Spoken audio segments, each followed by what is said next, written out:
అంటే first time ఒకసారి ఇచ్చారు బాగున్నాయి అని చెప్పేసి మళ్ళీ వచ్చారనమాట. ఈసారి చాలా బట్టలు అయితే ఇచ్చారనమాట. ఆ సిస్టర్ మాటల్లో ఒకసారి ఎలా ఉన్నాయో నేను స్టిచ్ చేసిన బ్లౌజులు విందామా ఒకసారి. రండి సిస్టర్, మీకు ఎలా అనిపించి అలాగే చెప్పండి. Okay okay. హాయ్ అండి, ఎలా ఉన్నారు? అందరూ బాగున్నారా? నేను మీ పల్లెటూరు అమ్మాయిని. చాలామంది చూస్తూ ఉంటారు. చూసారు కదా ఫ్రెండ్స్, రచన సిస్టర్ మన షాప్ దగ్గరికి అయితే వచ్చారన్నమాట.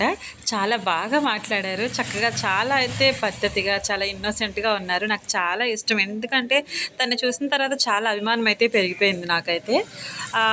యూట్యూబ్లో చాలాసార్లు చూశానండి, కాకపోతే ఏంటి పల్లెటూరులో కూడా ఇలా చేస్తున్నారు అనుకున్నాను, కానీ డైరెక్ట్గా చూసిన తర్వాత ఆవిడ నెమ్మది అవి నాకు చాలా నచ్చినాయి. మన ఛానల్లో ఫుల్ వీడియో అయితే ఉందండి, వీడియోని చివరి వరకు చూడండి. నచ్చితే లైక్ చేయండి, షేర్ చేయండి. అంతేకాదు ఫ్రెండ్స్, సబ్స్క్రైబ్ కూడా చేసుకోండి. బాయ్.